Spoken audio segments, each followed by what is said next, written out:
함께 자리에서 일어나심으로 주님 앞에 예배하시며 나아가도록 하겠습니다.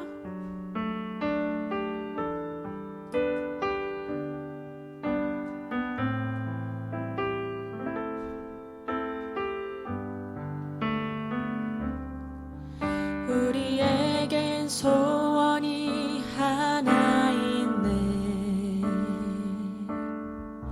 주님 다시 오실 그날까지 우리 가슴에 새긴 주의 십자가 사랑 나의 교회를 사랑케 하네. 주의 교회를 향한 우리 마음 희생과 포기와 가난과 고난 하물며 죽음조차 우릴 막을 수 없네. 우리 교회는 이 땅에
교회를 교회 되게 교회를 교회 되게 예배 예배 되게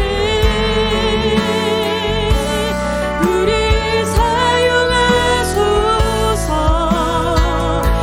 진정한 부흥의 날 오늘이 마도록 우리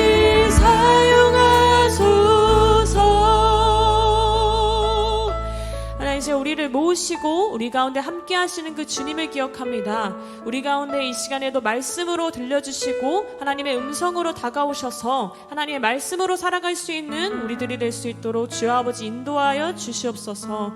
다시금 하나님 말씀으로 새롭게 되어질 그날을 기대하면서 이 시간에 충만하게 부어주신 하나님의 은혜를 기대하며 이 모든 말씀 우리 주 예수 그리스도의 이름으로 기도드렸습니다. 아멘. 이제 함께 박수 치시면서 우리가 하나 되는 교회로서 노래하는 그 하나님의 성전으로서 나아가길 소망합니다. 우리를 모이게 하시고 우리를 노래하게 하시는 그 주님만을 찬양하며 나아갑니다. 아멘.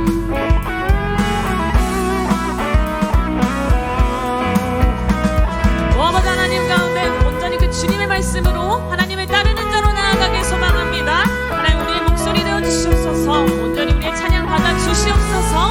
우리 함께 우리의 목소리로 고백하시면서 우리 모인 이유 우리 모인 이유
다시 한번 처음부터 주의 음성을 내가 들으니 사랑한단 말일세. 믿는 마음으로 주께 가오니 나를 영접하소서. 내가 매일 십자가 앞에 더 가까이 가오니 구세주의 흘린 봄의 피로써. 우리에게 박수 치심으로 나아갑니다. 아멘. 하나님의 넓으신 은혜로 우리를 품으시는 그 주님을 믿습니다. 이제 온전히 그 주님을 따르는 그 믿음으로 온전히 그 주님의 은혜만을 고백하며 나아갑니다. 아멘. 우리 이절로 고백하시면서 주여 넓으신 은혜 베푸사 나를 받아주시고 나의 품은 뜻 주의 뜻같이 되게. 이제 3절로 고백하며 주의 보좌로 나아갈 때에 주의 보좌로 나아갈 때에 어찌하니 기쁠까. 주의 얼굴을 항상 배우니 더욱 친근합니다. 아멘. 내가 매일 십자가 앞에 더 가까이 가오니 구세주의 흘린 봄의 피로써 나를. 우리 다시 한번 주님의 은혜 가운데 나아갑니다. 내가 매일 십자가 앞에 더 가까이 가오니 구세주의 흘린. 오 아버지, 이 시간에 그 예수 그리스도 가운데 나아갑니다. 내가 매일 십자가 앞에 더 가까이 가오니 구세주의. 하나님, 시간 우리의 삶의 고백으로 그 주님 앞에 나아가길 소망합니다. 오 아버지, 내가 매일 십자가 앞에 십자가 앞에 더 가까이 가오니 구세주의 흘린 봄의 피로써 나를 정케 하소서. 내가 매일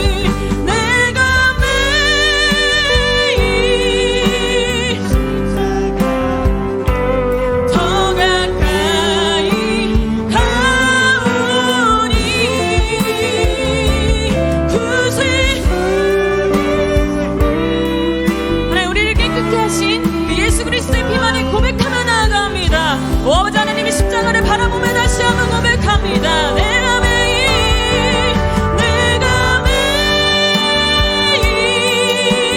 십자가 앞에 더 가까이 가오니 구세주의 봄의 피로써 나를. 우리 다시 한번 우리의 믿음으로 그 주님 앞에 고백하시며 함께 고백합니다. 내가 매일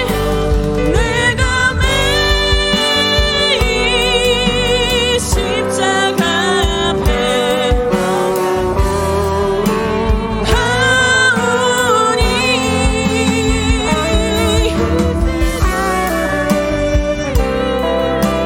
봄의 피로써 나를 정케 하소서. 내가 매일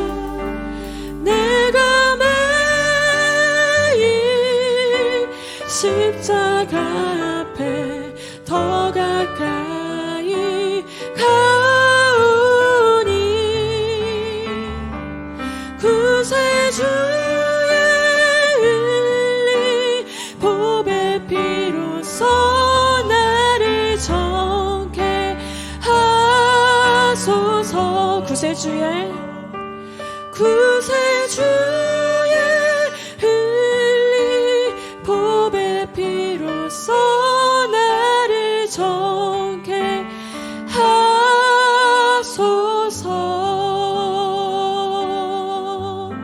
앉아서 예배드리도록 하겠습니다.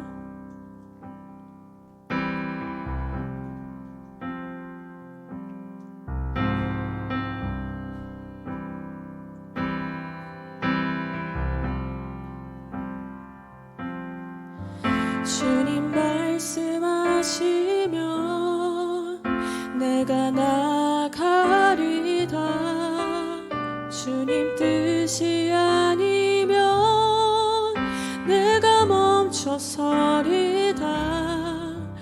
나의 가고 서는 것 주님 뜻에 있으니 오 주님 나를 이끄소서.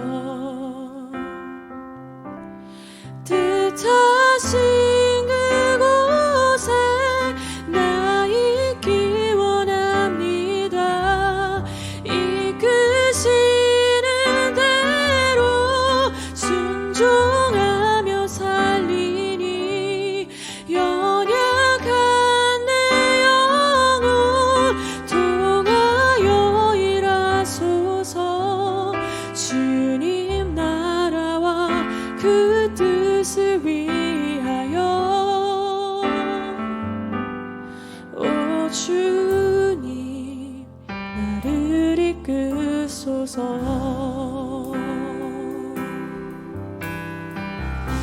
하나님, 이 시간 우리가 주님의 몸된 교회로서 하나님의 말씀을 따르는 주님의 백성으로서 나아가길 소망합니다. 우리 믿음을 담아서 함께 고백합니다. 주님 말씀하시면 주님 말씀하시면 내가 나가리다. 주님 뜻이 아니면 내가 멈춰서리다. 나의 가고 서는 것 주님 뜻에 있으니 우리 다시 한번 신실하신 그 주님 앞에 우리의 믿음을 드리며 고백합니다. 오 아버지 하나님, 말씀하시면 나아가리다.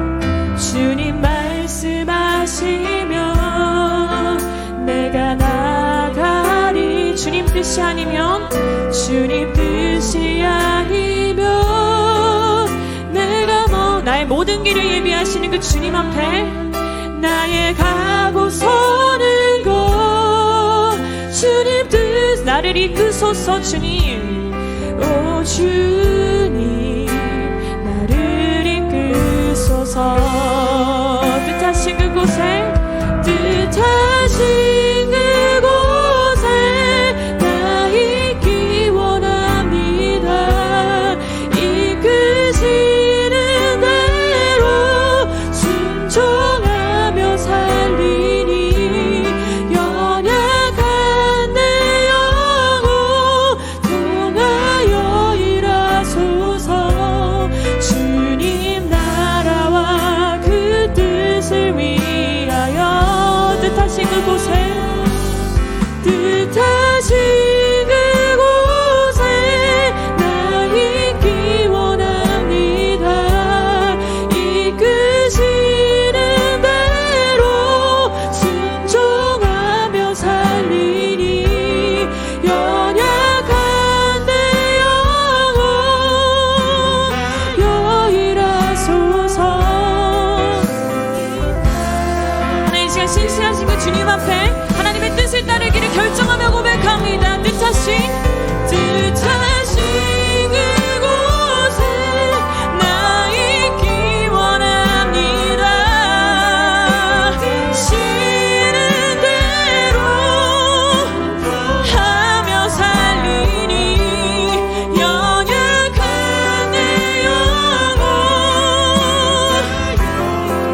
하나님, 우리의 모든 삶을 주관하시는 그 주님 앞에, 신실하신 그 주님 앞에 우리의 뜻을 정하며 하나님을 따르길 소망합니다. 오 아버지, 뜻하신 그곳에 아멘. 뜻하신 그곳에 있기 원합니다. 시는 대로 하며 살리니 연약한 내 영혼 여일하소서. 주님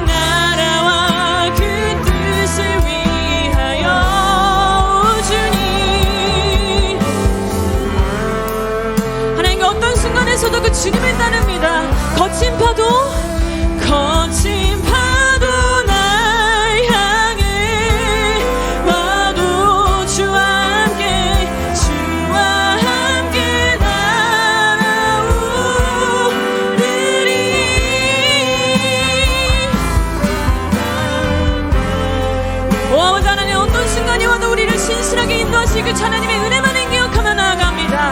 하나님 어떤 순간에서도 하나님을 향한 그 뜻을 잃지 않고 그 주님을 선택합니다. 거친 파도 날 향해 와도 주와 함께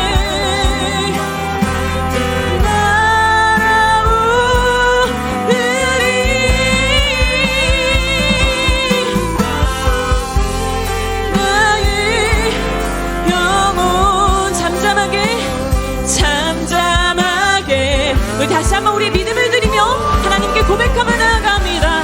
거친 파도 날 향해 와도 주와 함께 날아오리니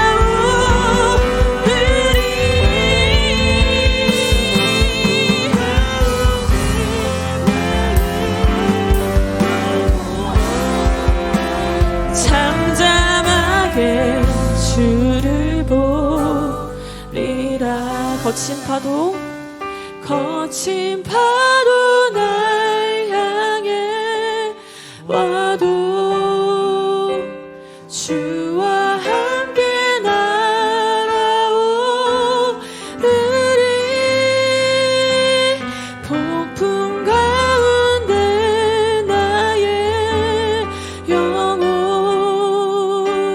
잠잠하게 우리 마음 가운데 고백으로 다시 한번 주님께 나아갑니다. 거친 파도 날 향해 와도 주와 함께 날아오리니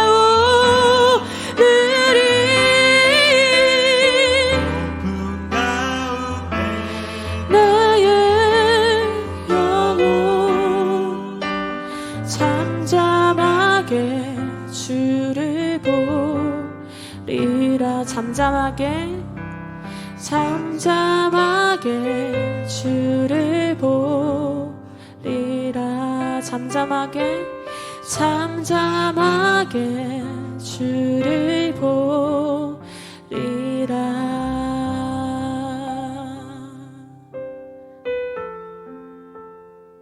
하나님 그 은혜의 하나님을 기억하며 그 신실하신 하나님의 성품을 기억합니다. 주님 아버지, 이 시간에는 우리의 삶을 드리는 믿음의 결단을 허락하여 주시옵소서. 이미 우리에게 말씀하고 계시고 다시 오실 그 주님을 말씀하여 주신 그 주님, 하나님의 말씀을 믿는 믿음을 허락하시옵고 그 믿음 가운데 살아갈 수 있는 삶의 결단을 허락하여 주시옵소서. 하나님께서 주신 그 말씀을 토대로 하나님 그 말씀을 기억하며 말씀을 상기하며 하나님의 은혜를 기대하며 살아갈 수 있는 믿음의 결단을 허락하여 주시옵소서. 그리하였을 때 거친 파도가 날 향해 와도 주님과 함께 날아오를 수 있는 하나님의 역사를 경험하기를 소망합니다. 폭풍이 나에게 와도 나의 영혼은 잠잠하게 주님을 보는 역사를 기억할 수 있도록 주 아버지 하나님, 이 시간 우리에게 그런 믿음의 결단을 허락해달라고 이 시간에도 주님 앞에 기도하시며 나아갑니다. 오 아버지 하나님, 잠잠하게 주님의 품 가운데 나아가는 믿음의 결단 허락하시옵소서. 예수님 아버지 하나님, 말씀하시는 그 주님의 뜻 가운데 나아가는 믿음의 결단 허락해 주시옵소서. 하나님 말씀하시면 움직일 수 있는 믿음을, 하나님 멈추라 하실 때 멈출 수 있는 믿음의 결단을 허락하여 주시옵소서. 우리의 모든 길을 예비하시고 인도하시는 신실하신 하나님의 아버지이심을 기억합니다. 오 아버지, 이 시간 하나님께 우리의 모든 삶을 드려 나아갈 때 우리의 삶을 운행하시고 우리의 삶을 회복케 하시는 하나님의 은혜를 기대하며 하나님의 은혜하심만을 기억하며 나아갈 수 있도록 주님 인도하시옵소서. 오 아버지 하나님, 우리의 삶의 모든 순간 가운데 사랑의 말씀으로 함께 하시는 그 주님의 음성을 기억하며 나아갑니다. 하나님 모든 삶의 순간에 말씀하신 하나님의 음성을 듣고자 하는 귀를 기울일 수 있는 믿음을 허락하시옵고 이 시간에 온전히 하나님의 말씀으로 회복되며 다시금 주님의 나라된 백성으로 살아갈 수 있도록 주 아버지 인도하여 주시옵소서. 오 아버지 하나님 함께 주시옵소서. 예수님 아버지 하나님을 기억합니다. 우리 인생의 주권자이시여 참 소망이신 하나님 아버지, 믿음으로 사는 교회를 이 땅에 세워주시사 어느덧 곧 설립 3주년을 맞이할 수 있도록 인도하여 주심에 감사와 찬양을 드립니다. 지난 3년을 되돌아볼 때 여러 답답한 현실적인 문제로 인해서 교회가 하고자 했던 여러 일들이 계획되지 시행되지 못하고 세상적인 판단 기준으로는 겉으로 보여지는 교회의 성장이 더뎌 보여 낙심할 때도 있었습니다.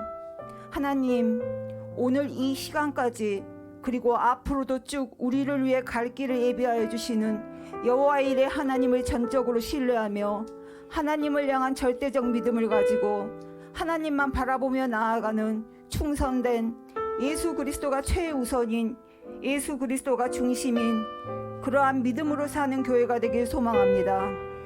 우리 개개인의 성도들도 우리가 헛된 일을 의지하고 있지는 않은지 헛된 것을 사랑하고 있지는 않은지 점검케 하시사 내가 주도하는 인생의 길을 하나님께 드리고 하나님의 주권을 인정하며 나의 시간과 나의 소유를 하나님께 기쁨으로 내어드리는 그러한 성도가 되길 원하옵니다. 또한 삶의 문제가 있을 때 우리의 시선을 문제가 아닌 하나님께 돌리며 먼저 하나님께 기도하는 기도의 사람, 삶의 우선순위가 예수 그리스도께 고정되어 있는 하나님을 사랑하는 사람, 삶의 기준이 예수 그리스도인 믿음의 사람, 하나님의 말씀에 끝까지 순종하는 순종의 사람, 그러한 하나님이 쓰시는 기도자가 되게 하여 주시옵소서. 오늘 드려지는 예배를 위해 기도합니다.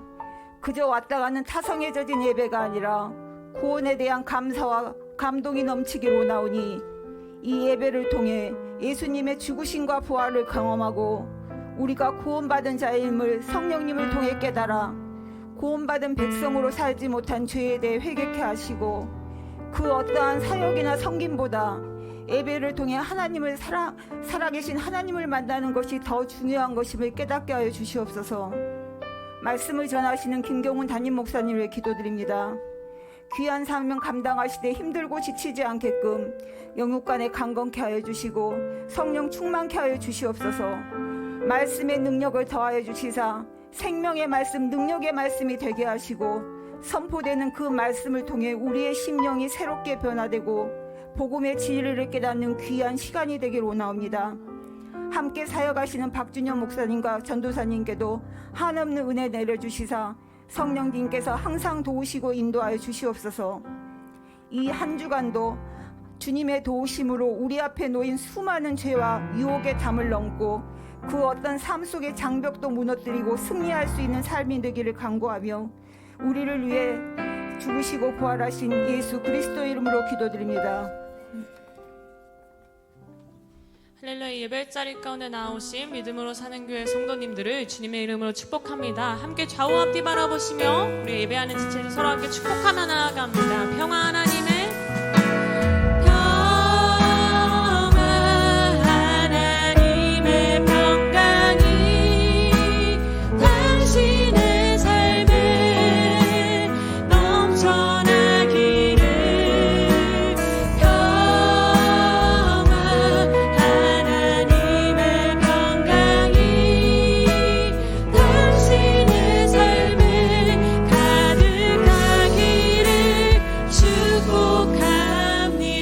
축복합니다.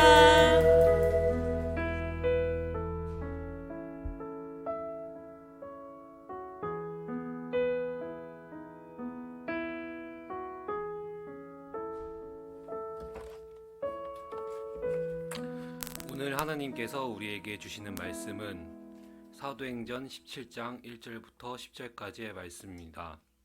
한 절씩 교독하겠습니다. 그들이 암비볼리와 아볼로니아로 다녀가 데살로니가에 이르니 거기 유대인의 회당이 있는지라.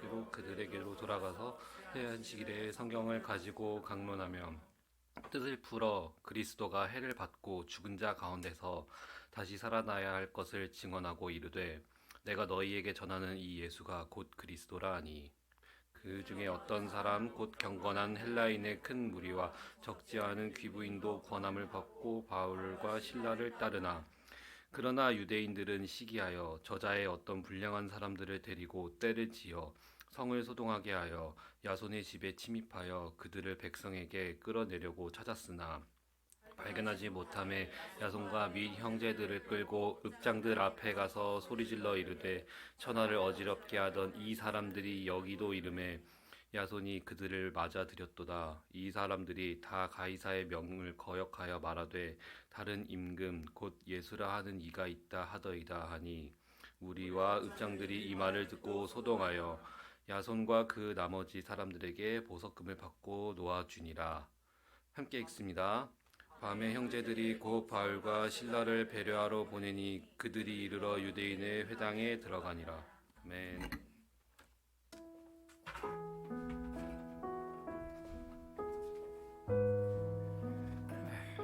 할렐루야.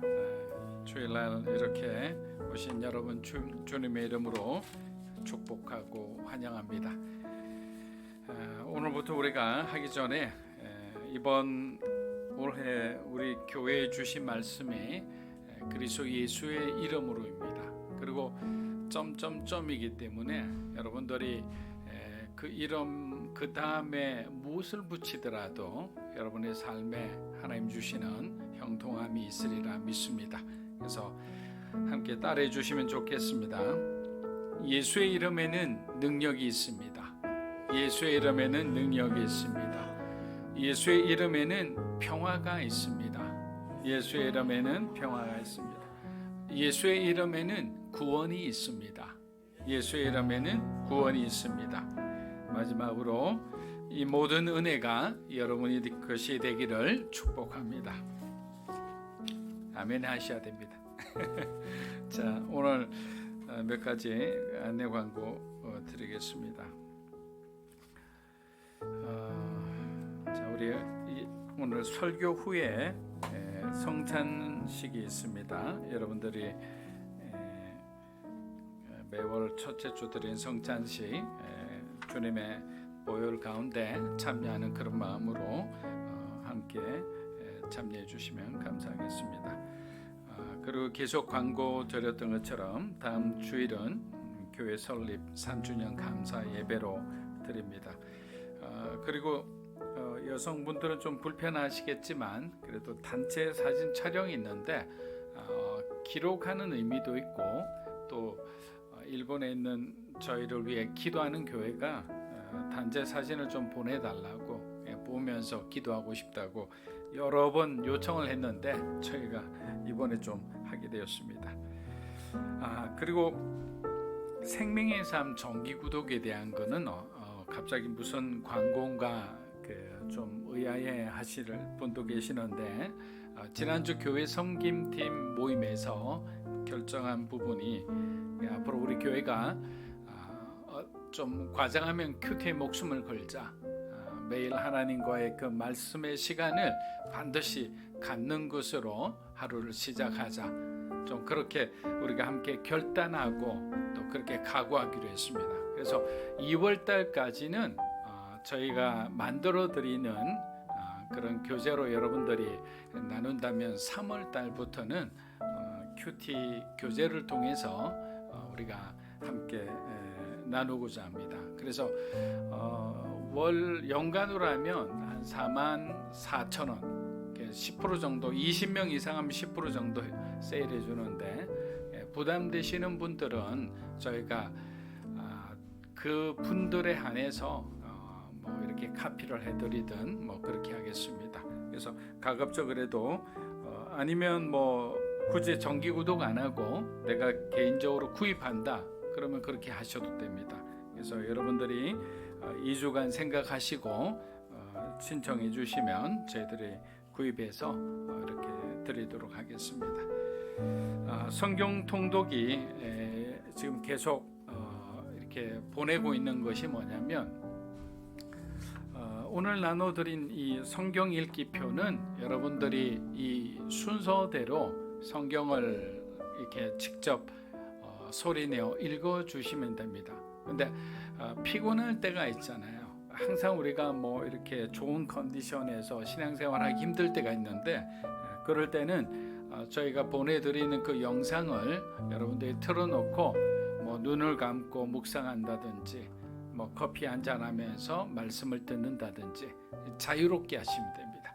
하나님 앞에 너무 경직되게 막 이렇게 있을 필요가 없어요. 왜? 아버지신데 아버지 앞에 편안하게 여러분들이 그렇게 해도 하나님 그것 때문에 뭐 너 지금 짝다리 짚었어? 기우뚱해 이런 거 가지고 하나님이 야단치시지는 않습니다. 자, 기도하겠습니다. 하나님 아버지 감사합니다. 사랑하는 우리 믿음으로 사는 교회 성도들 삶에 정말 세밀한 부분까지 하나님께서 간섭하여 주시고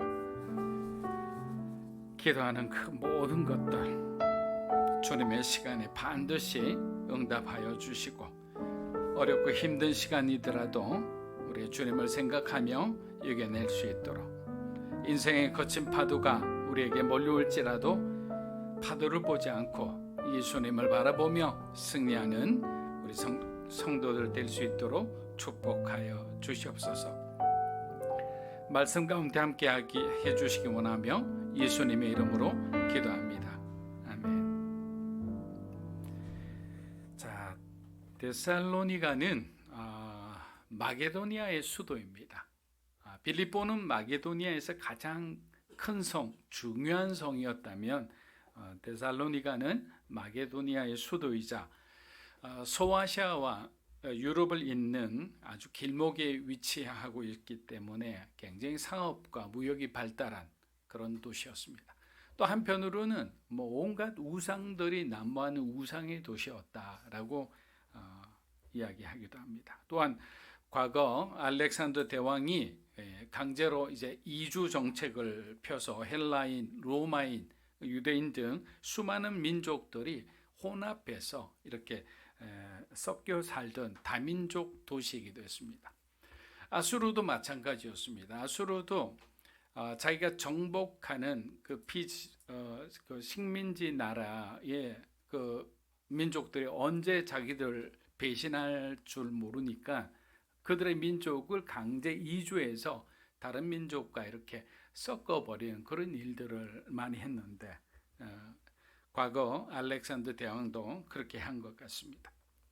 바울의 전도팀이 유대 공동체의 조직적인 방해로 인해서 데살로니가에도 오래 머물지 못하고 그냥 가정교회를 개척한 다음에 쫓겨나듯 떠나게 됩니다. 사도행전 17장 우리 1절에서 2절 한번 보겠습니다. 그들이 암비볼리와 아볼로니아로 다녀가 데살로니가로 이르니 거기 유대인의 회당이 있는지라 바울이 자기의 관례대로 그들에게서 들어가서 새 안식일에 성경을 가지고 강론하며. 자, 우리 1절만 보면 바울의 전도팀이 마치 축지법을 쓰듯 도시를 한 번에 통과하는 듯 보입니다. 우리 그림 있으면 잠시 보여주세요. 그러나 심한 매질로 인해서 걷기조차 힘들었던 바울과 실라가 빌립보 감옥에서 나와 암비볼리와 그리고 아볼로니아를 거쳐 데살로니가까지 가는 데는 거의 160km나 되는 먼 거리를 걸어왔습니다. 여기서 보면 저기 빌립보에서 지금 데살로니가까지 걸어갔던 거죠. 도망가는 순간부터 계속 걸어갔어요. 근데 앞서 말씀드린 것처럼 지금 몸 상태가 정상이 아닌 거예요. 몸이 다시 회복될 때까지 어디 잠시 휴양해도 될 텐데 바울은 그렇게 하지 않았습니다. 자신에게 주어진 시간에 한정이 있었고 지금 이 순간에도 구원받지 못하고 죽어가는 영혼을 바라보는 주님의 마음을 알기에 쉴 수가 없었습니다. 그림 이제 내려도 됩니다. 바울과 실라가 감옥에 있을 때 하나님께 찬양하고 기도한 것을 가지고 뭐라고 하는 신학자들도 있는데 바울과 실라는 자기 목숨을 구걸하기 위해서 하나님께 기도하고 찬양한 것이 아니에요. 당시 초대교회의 믿음은 어땠느냐면 그리스도를 위해서 핍박받는 것을 즐거워하고 기뻐했다라고 했습니다. 바울과 실라가 그렇게 했다는 것은 오히려 자신들이 순교할 수 있음을 상정하고 그렇게 하나님 앞에 찬양하고 기도한 것입니다. 왜? 주를 위해 죽을 수 있다는 것이 가장 큰 영광이었기 때문입니다. 그러나 그들이 죽을 수 없었던 이유는 간수의 가족도 구원해야 되죠. 빌립보 교회를 개척해서 빌립보를 통해서 또 계속 데살로니가 아직도 남아있는 수많은 영혼들이 있었기 때문에 그들은 죽을 수가 없었던 겁니다. 이러한 하나님의 뜻을 이해한다면 우리도 지금 뭔가 우리가 잘 나간다고 교만할 필요도 없고 조금 뭔가 정체되어 있다고 속상해할 필요도 없습니다. 왜냐하면 하나님은 우리를 고쳐 사용해서라도 우리를 통해 하나님은 영광 받으시기 때문입니다. 2절을 보면 바울은 늘 하던 대로 가장 먼저 회당을 찾아갑니다. 그런데 여기서 1절을 보면 2절이죠. 2절을 보면 뭐라고 되어 있느냐면 바울이 자기의 관례대로라고 합니다. 자, 헬라어로 이것을 해석하면 습관이라 해석할 수 있습니다. 우리 주에도 보면 좋은 습관을 가지고 있는 사람이 있는 반면 아주 나쁜 습관을 가진 사람들도 있습니다. 바울은 신앙적으로 봐서도 아주 좋은 습관을 가지고 있었습니다. 첫째, 그는 부지런했습니다. 그리고 안식일을 잘 지키는 사람이다, 이렇게 되어 있습니다. 지금으로 말하면 주일 성수만 하는 것이 아니라 진정한 안식일의 의미를 알고 신령과 진리로 예배를 드릴 수 있는 사람이다라는 겁니다. 그냥 예배당에 와서 앉았다 가는 구경꾼이 아니라 예배의 감격을 누릴 수 있는 사람이라는 거예요. 여러분, 비록 제가 막 영적으로 막 준비가 안 되어서 설교를 막 버벅거리며 정말 내용이 그친 것을 전하더라도 여러분이 하나님을 향한 그런 간절한 마음으로 신령과 진리로 예배를 드리고 있다면 하나님께서는 여러분에게 충분한 감동이 있는 예배가 되게 해주신다는 거예요. 마찬가지예요. 제가 설교를 아주 훌륭하게 정말 성령에 완전히 100% 통로가 되어서 능력 있는 말씀을 전해도 여러분들이 구경꾼이 되어 있으면 그 설교는 여러분에게는 은혜가 되지 않는 설교가 되는 거예요. 그러니까 중요한 것은 우리가 하나님을 향한 어떤 마음으로 어떤 자세로 우리가 이곳에 있고 또 세상에서 그렇게 살아가느냐라는 것입니다. 그래서 어떻게 보면 여기서는 습관이라 했지만 좋은 영적인 습관을 가진다는 것은 굉장히 중요하다. 둘째, 바울은 복음을 전하는 습관을 가지고 있었다. 습관이란 것은 늘 하는 거예요. 누가 시키지 않아도 본능적으로 하는 거예요. 그는 그냥 마을에 나가면 나가자마자 무엇을 먹을까 생각하는 것이 아니라 그는 누구에게 주의 말씀을 전할까라고 습관적으로 그냥 몸에 배어 있었던 거예요. 때를 얻거나 못 얻거나 항상 주의 복음을 전할 준비가 되어 있었던 사람이다.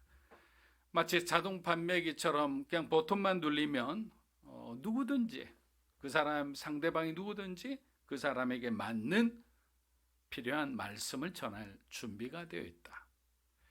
여러분, 이것은 바울에게 가능한 것이 아니라 바울처럼 살았기에 가능한 일이에요. 이 말씀의 정확한 의미를 여러분들이 잘 이해를 하셔야 됩니다. 유명한 어떤 우리가 존경받는 그 어떤 사람이기에 그 모든 것을 할 수 있는 것이 아니라 거기까지 오기까지 하나님의 은혜를 너무너무 많이 받았기에 그렇게 살 수밖에 없었던 사람이에요. 그렇게 우리들도 바울처럼 주님을 사랑하고 삶의 우선순위와 목표를 분명히 한다면 훌륭한 신앙인이자 전도자가 충분히 될 수 있는 겁니다. 그런데 나쁜 습관을 가지게 되면 어떻게 되느냐? 우리들 삶에 어둠이 지게 되죠. 그늘이 지게 됩니다. 도박이나 마약에 빠져도 위험하죠. 어떤 중독이라는 것은 다른 말로 하면 하나님보다 내가 그것을 너무 좋아하는 상태예요. 너무 좋아해서 다른 것을 볼 여유가 없는 상태. 뭐 어떤 것을 중독이라는 것은 너무 집착했다 뭐 이런 식으로 해서 가는 것보다 신앙인이라는 것은 하나님보다 내가 너무 좋아하다가 깊이 빠져 있는 상태예요. 쉽게 나오지 못하잖아요. 그리고 골프나 낚시하는 좋아하는 분들에게는 죄송하지만 골프나 낚시도 너무 좋아하면 주일 성수가 잘 이루어지지가 않아요. 주말에 대부분 치러 다니시잖아요. 낚시도 마찬가지로. 그래서 우리가 하나님을 우선적으로 생각한다면 주일 생활 그리고 정말 우리가 신앙생활하는데 어떤 걸림돌이 되는 그런 습관들은 버려야 하는 거예요. 절제해야 되는 거예요. 왜? 우리는 그리스도인이기 때문에 하나님을 위해 살아가는 사람들이기 때문에 하나님과 관련된 습관들을 가지기 위해서 노력해야 되는 거예요. 그렇지 않으면 우리가 세상이 자꾸만 좋아서 내가 세상의 어떤 것들을 자꾸 쫓아가다 보면 결국에는 어떻게 됩니까? 세상의 습관으로 가득 차서 결국 나를 구원할 수 없는 상태에 되는 거예요. 그래서 어렸을 때부터 또 우리가 그것을 깨달았을 때부터 경건의 훈련을 하는 것은 중요하다. 그 경건의 훈련의 가장 첫 번째가 뭐냐면 말씀 훈련이에요. 말씀을 묵상하고 말씀을 읽는 거예요.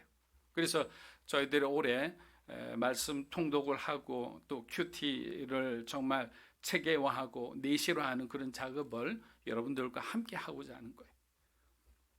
바울은 회당에 모인 사람들에게 그리스도의 복음을 전했으며 주께서 우리를 구원하시기 위해 다시 오실 것을 확신 가운데 전했습니다.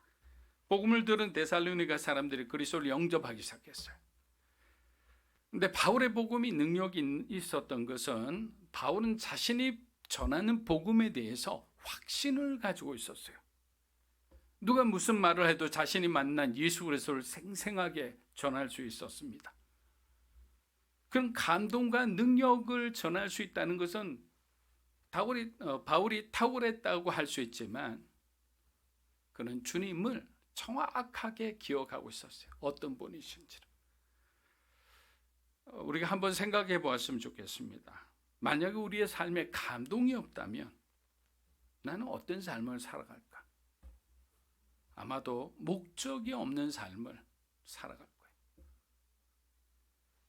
그리스도인에게 감동은 예수를 믿음으로 나타나는 모든 것을 내가 마음껏 즐기는 거예요. 예수를 믿음으로 주님이 주시는 풍성한 열매도 누리고 주님 때문에 오해받고 고난받는 것도 누리면서 우리가 그리스도인임을 자랑스럽게 생각하는 마음이.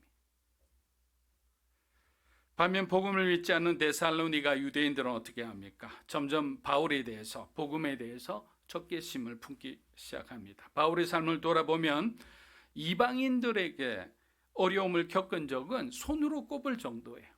대부분이 어디냐? 바로 유대인들입니다. 자기 민족에게서 고통을 받습니다. 모함을 받고 시기를 받았습니다. 근데 그럼에도 불구하고 바울은 늘 회당을 찾아 유대인들에게 복음을 전하였습니다. 여러분들이 가장 신뢰하고 믿었던 사람들이 여러분을 배신한다면 여러분 그 아픔과 상처는 쉽게 지워지지 않죠. 그리고 다시는 그들과 상종하기 싫어할 거예요. 근데 바울은 어떻게 합니까? 또 찾아가고 또 찾아가는 거예요. 여러분 이것이 주님의 마음이라 생각해요. 내 감정을 우선하지 않는 것. 주님의 사랑을 앞세워서 내가 그 사랑에 내 감정도 굴복시키는 것. 그것이 뭐냐? 복음이죠. 그것이 뭐냐? 그리스도인의 삶이라는 거예요.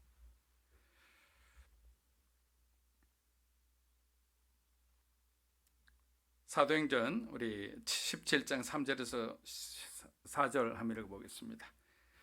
뜻을 풀어 그리스도가 해를 받고 죽은 자 가운데서 다시 살아나야 할 것을 증언하고 이르되 내가 너희에게 전하는 이 예수가 곧 그리스도라 하니 그 중에 어떤 사람 곧 경건한 헬라인의 큰 무리와 적지 않은 기부인도 고난을 받고 바울과 실라를 따르나. 여러분 전도란 생명을 전하고 나누는 일입니다. 예수께서 우리에게 주신 그 생명을 믿지 않는 자들에게 우리가 전하면 그들도 그리스도의 생명으로 충만해지는 거예요. 그것을 우리가 바라보고 계속 전도하고 선교하는 일에 열심히 힘을 쏟는 것입니다. 그렇게 이러한 생명이 가는 곳에는 두 가지 반응이 동시에 나타나는데 하나는 긍정적인 반응입니다. 또 하나는 부정적인 반응이에요. 긍정적인 반응은 예수를 믿고 여기 사람들처럼 헬라인들이 예수를 믿고 복음에 순종하기 시작합니다. 반면에 다른 사람들은 어떻습니까? 반대하죠. 못 견디는 거야. 그런 상황을. 여러분 헬라인들이 어떤 사람들입니까? 세계적으로 뛰어난 철학자들, 수학자들, 인문학자들 그리고 그 많은 신들과 신화를 가진 사람들인데 철학과 신화와 우상은 그들의 영혼의 갈증을 채워주지 못했어요. 철학은 알 수 없는 말만 반복하다 결국 무슨 말인지도 모르는 말을 던져놓고는 우리가 알아서 하라는 거예요. 공허하고 혼돈스럽습니다. 그때 유대교가 그들에게 위로를 주었습니다. 율법을 토대로 한 가르침은 그들에게 신선한 깨달음을 주었습니다. 그러나 유대교 역시 그들의 영혼의 문제, 그것을 근본적으로 해결해 주지 못했던 거예요. 여러분 생각해 보세요. 613개 되는 그 많은 율법을 어떻게 지킬 수 있을까요? 읽으면 읽을수록 죄책감만 더해갈 뿐이에요. 그러나 바울의 전도팀이 전하는 복음은 너무나 명료했습니다. 처음과 끝이 분명했습니다. 구원의 주체가 명확했습니다. 하나님이 천지를 창조하시고 인간을 만드시고 타락한 인간의 죄를 위해 독생자 예수 그리스도가 이 땅에 오셔서 십자가에 죽으시고 사망 권세를 깨뜨리시고 3일 만에 부활하시어 이제는 하늘에 오르사 하나님 우편에서 우리를 중보하고 계시는 분이 바로 예수 그리스도다. 그런데 그분이 믿는 자를 구원하시러 다시 오신다는 그 메시지가 사람들의 마음을 움직인 것이에요. 우리도 예수를 믿으면 다시 오실 주님을 만날 수 있는지, 우리도 구원받을 수 있는지. 예수님은 이젠 천국과 지옥으로 두 갈래로 딱 나누어서 믿는 자와 믿지 않는 자, 믿는 자는 영생에, 믿지 않는 자는 영원한 형벌에 관하는 최후의 심판을 이제는 하실 거예요. 그렇기 때문에 이러한 구원의 어떤 메시지를 우리가 분명히 깨닫고 있다면 지금도 먼저 우리 가족을 돌아보고 친척을 보고 아직도 구원받지 않는 사람들을 위해서 우리가 달려가야 하는 것입니다. 사도행전 17장 5절에서 6절입니다. 그러나 유대인들은 시기하여 저자의 어떤 불량한 사람들을 데리고 때를 지어 성을 소동하게 하여 야손의 집에 침입하여 그들을 백성에게 끌어내리고 찾았으나 발견하지 못하며 야손과 및 형제들을 끌고 읍장들 앞에 가서 소리질러 이르되 천하를 어지럽게 하던 이 사람들이 여기도 이르매. 여러분 자신에 대해서 좀 거창하게 자꾸만 이렇게 드러내는 사람들은 좀 의심해 볼 필요가 있는 것 같아요. 다 그런 건 아닌데 경험상 그렇습니다. 바울의 영향력이 점점 커지자 어떻게 됩니까? 유대인들이 또 빌립보처럼 소동을 일으키기 시작하는 거예요. 그런데 이들이 이렇게 하는 이유가 유대교를 지킨다든지 바울의 복음이 이단적이라든지 아니면 이 지역의 안전을 위협하기 때문에 바울이 전하는 복음을 멈추게 해야 된다라는 어떤 대의명분이 있었던 게 아니에요. 뭐라고 이야기합니까? 성경은 그들의 동기가 시기심이라고 합니다. 시기심. 여러분 시기심은 제가 여러 번 말씀드렸지만 질투와는 조금 다른 감정이에요. 질투는 내가 가진 것을 상대방이 가진 것을 나도 가지고 있어요. 그러니까 얼굴이 이쁜 사람이 다른 얼굴 이쁜 사람이 막 주목받는 것을 보면 괜히 질투가 나는 거예요. 그래서 자기 마음이 상하고 속상하다 보니까 열등감에 들어가는 그런 어떤 상황이 질투라면 시기심은 내가 가지고 있지 않아요. 그 사람이 가지고 있는 걸. 그러니까 어떻게 되냐? 적대적이 되고 공격적이 됩니다. 그 사람을 무너뜨려야만 되는 거예요. 근데 유대교가 가지고 있지 않는 것이 뭡니까? 예수 그리스도잖아요. 그러니까 예수 그리스도와 예수 그리스도를 믿는 사람들을 그들은 죽여야만 되는 거예요. 쫓아내야만 되는 거예요. 5절에 나오는 야손은 데살로니가에서 가장 먼저 개종한 사람입니다. 우리가 성경 공부하면 성경 어떤 퀴즈를 하면 이런 질문들이 좀 나오겠죠. 데살로니가에서 가장 먼저 개종한 사람으로서 가정교회를 일군 사람은 누구일까요? 야손이죠. 루디아 집에서 빌립보 교회가 시작되었다면 데살로니가 교회는 바로 야손의 집에서 시작되었다. 이 야손의 집에 유대인들이 고용한 폭력배들이 침입하여 그를 끌고 갑니다. 안식일마다 전한 말씀을 듣고 은혜로 충만했던 사람들이 어떻게 됩니까? 시기심이 그들 마음속을 움직이자 괴물이 되어버렸습니다. 왜냐하면 이들도 하나님의 말씀을 들었던 사람이에요. 바울의 말씀을 듣고 은혜 받고 조금 더 이곳에 체류하면 안 되겠느냐고 그렇게 고언했던 사람인데 어느 날 시기심이 들고 바울의 복음을 통해서 많은 개종자들이 나오기 시작하자 이들의 태도와 이들의 어떤 마음이 그냥 바뀌어버린 거예요. 우리는 여기서 전형적인 사단의 악한 전략을 봅니다. 이들이 가장 먼저 무엇을 했느냐? 여론을 조성합니다.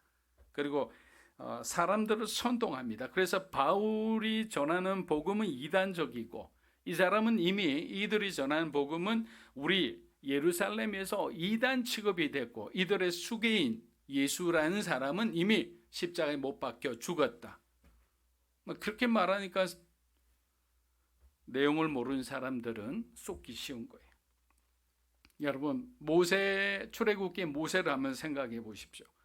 모세는 바로와 싸울 때 아주 그 재앙이 연속되는 가운데서 애굽의 백성들이 충분히 소동하여 어떤 바로를 압박할 수 있는 그런 힘을 갖고 있었어요. 왜? 모세의 한마디에 의해서 그냥 온 나라가 재앙에 뒤덮이기 시작했기 때문입니다. 그러나 모세는 그런 어떤 잘못된 방법을 하지 않았어요. 모세는 어떻게 했습니까? 하나님을 의지하고 하나님의 말씀에 자기의 모든 것을 걸었어요. 그렇게 혹자는 이렇게 말합니다. 세상의 소리와 하나님의 음성을 분별할 줄 아는 능력이 있는 사람이 바로 이 시대가 요구하는 그러한 사람이다라는 거예요. 데살로니가의 동역자들은 밤을 이용해 바울과 실라를 서둘러 베레아라는 곳으로 보냅니다. 여러분, 베레아는 데살로니가에서 약 서남쪽으로 80km 정도 떨어진 올림푸스산이라는 그리스 사람들의 가장 우상 숭배가 심했던 그 산 앞에 있는 작은 성읍이었습니다. 데살로니가 형제들은 바울의 안전을 위해서 이곳으로 바울을 직접 데리고 이동한 것입니다. 사도행전 17장 10절에서 11절입니다. 밤에 형제들이 곧 바울과 실라를 베레아로 보내니 그들이 이르러 유대인의 회당에 들어가니라. 베레아에 있는 사람들은 데살로니가 있는 사람들보다 더 너그러워서 간절한 마음으로 말씀을 받고 이것이 그러한가 하여 날마다 성경을 상고하므로. 자, 베레아에 도착한 바울은 곧바로 유대인의 회당으로 들어갑니다. 근데 말씀을 준비하면서 이런 마음이 들었어요. 좀 바울도 너무 답답하다. 전략을 좀 수정하면 좋은데 왜 자꾸만 이 실패할 것이 뻔한 이 전략을 똑같이 사용할까? 바울의 선교 전략은 회당을 중심으로 복음을 전하다가 거기서 쫓겨나면 주변에서 복음을 전하고 거기서도 쫓겨나면 다른 곳으로 가는 거예요. 여러분, 굉장히 어떤 무식한 방법이잖아요. 그리고 비효율적인 방법이고. 그런데 이렇게 한 이유는 회당에 들어가면 일단 기본적으로 유대인이 있어요. 바울의 마음에는 유대인을 향한 아주 강렬한 마음이 있어요.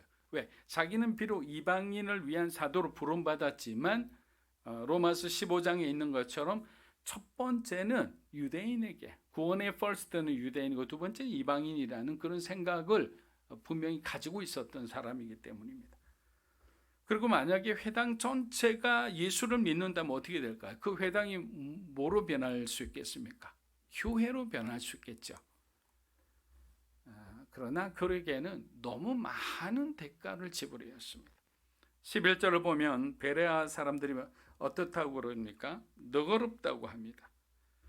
어떤 성경에는 신사적이다. 예전에 우리 성경 볼 때 개역개정 전에 보면 신사적이다 이런 말을 표현했죠. 근데 여기서는 너그럽다라고 합니다. 그래서 헬라 원어의 뜻을 한번 살펴보았습니다. 그랬더니 너그럽다라고 표현된 이 원어의 뜻은 고상한, 관대한, 편견으로부터 자유로운 이란 뜻을 가지고 있습니다. 베레아 사람은 아주 고상하고 굉장히 관대할 뿐만 아니라 새로운 것에 대해서 편견을 가지고 어떤 색깔을 가지고 사람을 보거나 어떤 상황을 보지 않았다라는 거예요. 그러니까 베레아 사람들은 복음을 듣고 빨리 소화하고 하나님께로 가까이 갔던 거예요. 그런데 우리는 뭐 40, 50, 60이라는 삶을 살면서 우리 안에는 너무 많은 편견과 선입견의 이 필터들이 있어요. 밖에 나가면 수없이 안경을 벗어도 계속 나의 편견에 이 안경들이 너무 많아요. 그래서 하나님은 우리에게 진실된 눈을 원하는 거예요. 진실된 눈이 뭐냐? 하나님의 시선으로 바라볼 수 있어야 되는 거예요.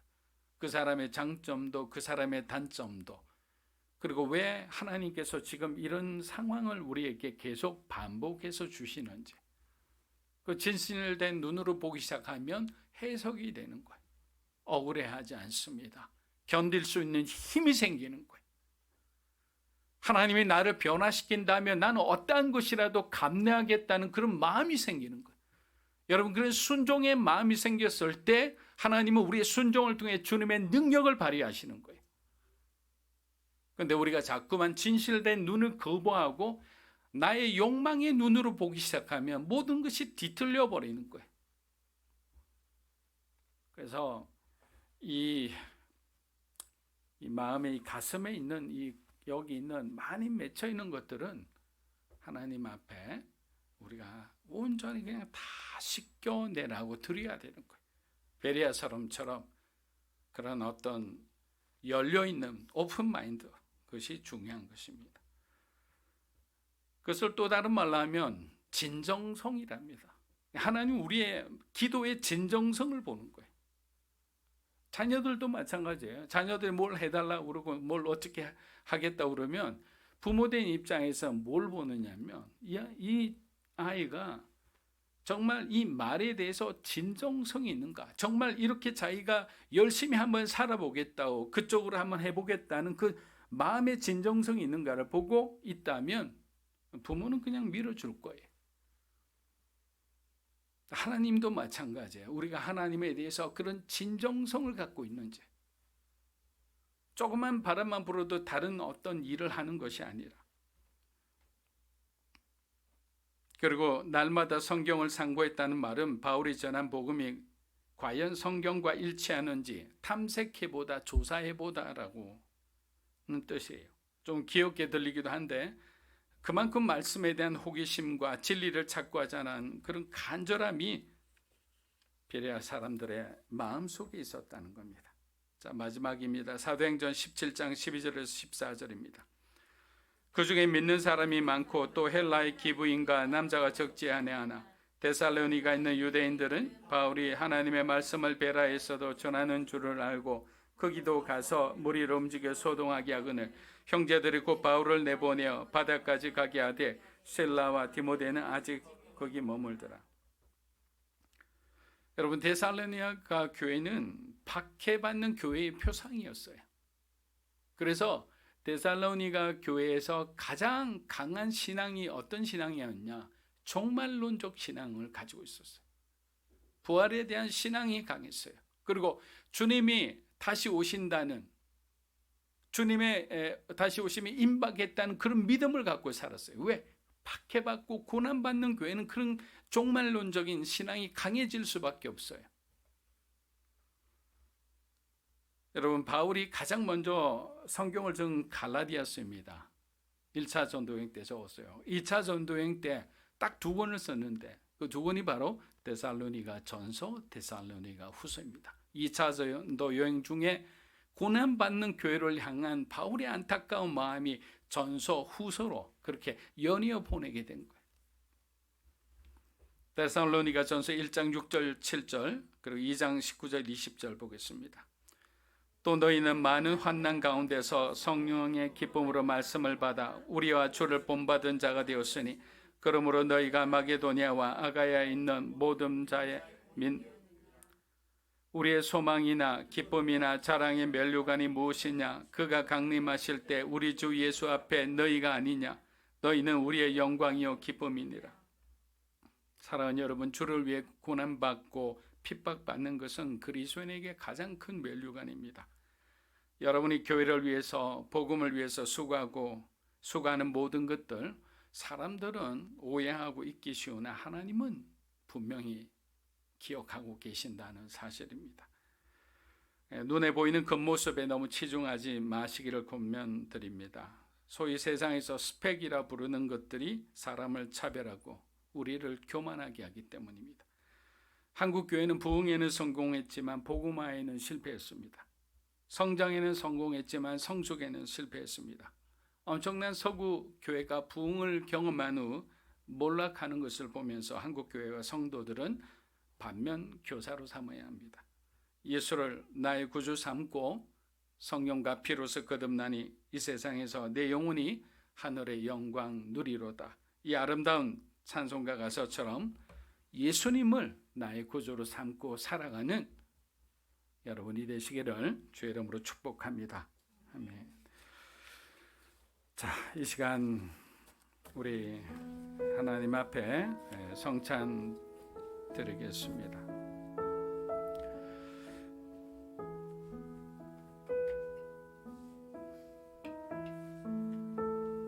주님의 피로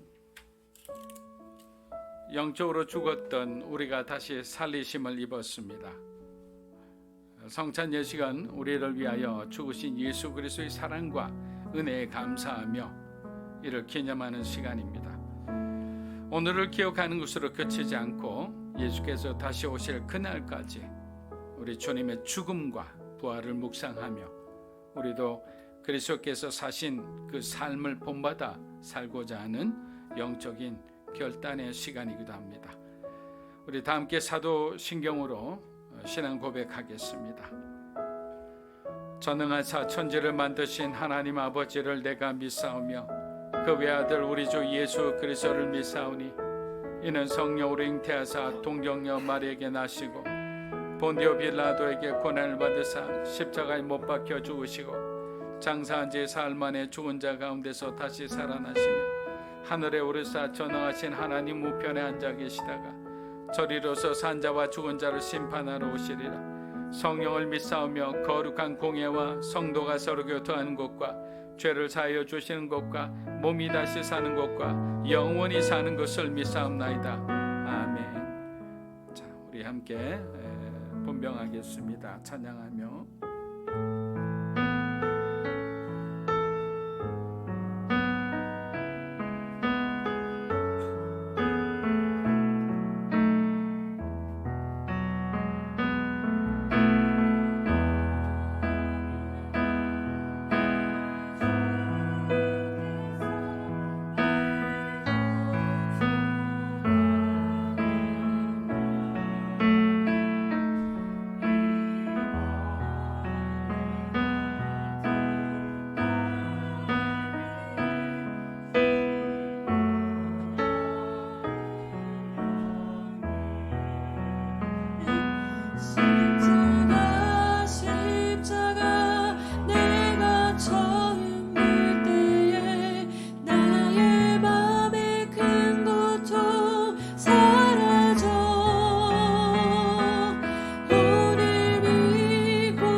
주 예수께서 잡히시던 밤에 떡을 가지사 축사하시고 떼어 주셨습니다.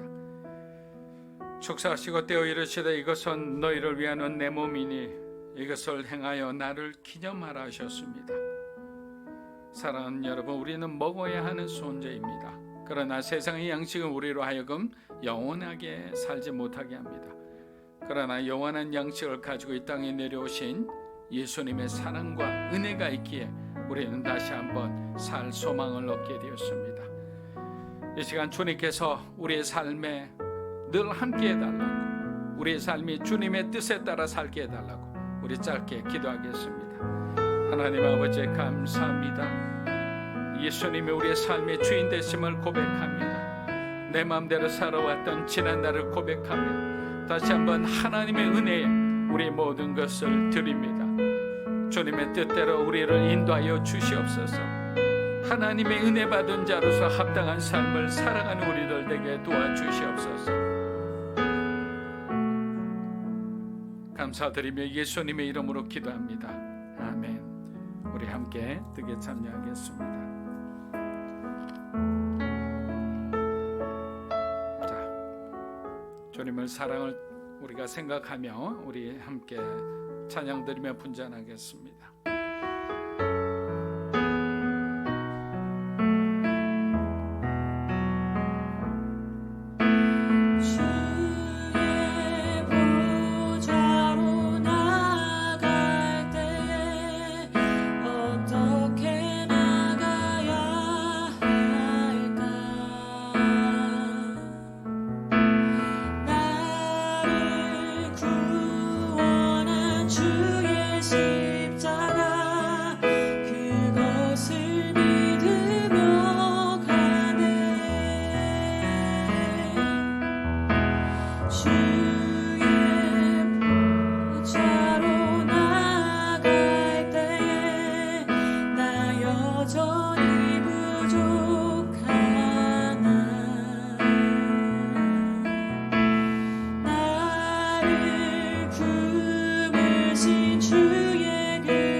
식후에 또한 그와 같이 잔을 가지시고 이르시되 이 잔은 내 피로 세운 새 언약이니 이것을 행하여 마실 때마다 나를 기념하라 말씀하셨습니다. 우리가 받은 이 잔은 주께서 십자가에 죽으심으로 세우신 새 언약의 잔입니다. 이제는 더 이상 우리가 죄를 범하지 않고 주님의 언약을 지키는 삶을 살아가겠다고 우리 함께 짧게 기도하며 나가겠습니다. 하나님 아버지 감사합니다. 주님께서 우리에게 주신 그 사랑의 언약, 그 구원의 약속을 우리가 기억하며 오늘의 우리의 삶을 주님 앞에 온전히 맡겨드립니다. 내 마음대로 내 욕심대로 살아왔던 지난 날을 하나님 앞에 다시 한번 회개합니다. 하나님을 사랑하고 또 주님을 믿고 따르는데 그와 합당한 우리의 삶이 되게 도와주시기 원합니다. 세상의 죄와 유혹을 멀리하게 하여 주시옵소서. 그렇게 살 줄 믿고 의지하며 예수님의 이름으로 기도합니다. 아멘.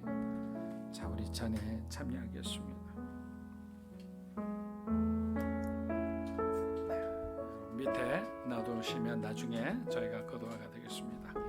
기도하겠습니다. 하나님 아버지, 우리들은 씻음 받아야 할 그런 많은 죄들이 있습니다.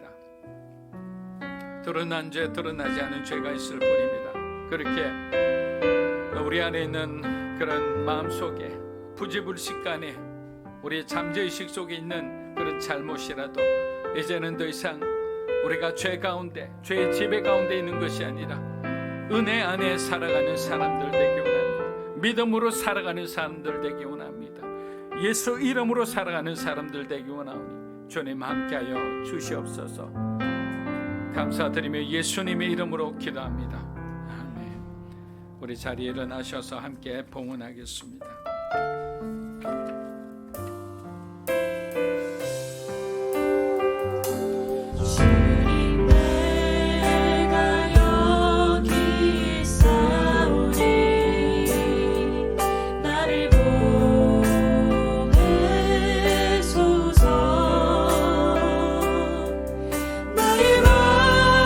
나의 몸 주께 드리리.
교회 성도 한 분 한 분의 삶과 그들의 삶의 터전을 축복하여 주시옵소서.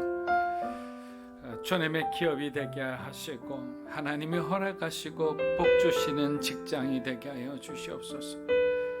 구별하여 드리는 그 모든 예물들이 우리 하나님 나라를 위해서 복음을 위해 귀하게 구별되게 사용되게 축복하여 주시옵소서. 여러 가지 형편 가운데 드리는 그 손길도 축복하여 주셔서 말씀하신 대로 30배, 60배, 100배의 하나님의 사이즈의 복을 받고 누리고 나누는 사람들 되게 하여 주시옵소서. 이제는 우리 주 예수 그리스도의 은혜와 하나님 아버지의 크고 놀라우신 사랑과 성령님의 감화감동, 교통하심의 역사가 하나님의 말씀을 가까이 하며 예수 이름 안에 있는 능력으로 그 은혜로 살기 원하는 사랑하는 믿음으로 사는 교회 성도 한 분 한 분의 삶과 가정과 자녀들 위해 영상으로 예배드리는 주님의 귀한 백성들 위해 이 나라의 민족과 한국교회 위해 우리 선교사님들 위해 이제로부터 영원토록 함께 하시기를 간절히 축원하옵나이다. 아멘.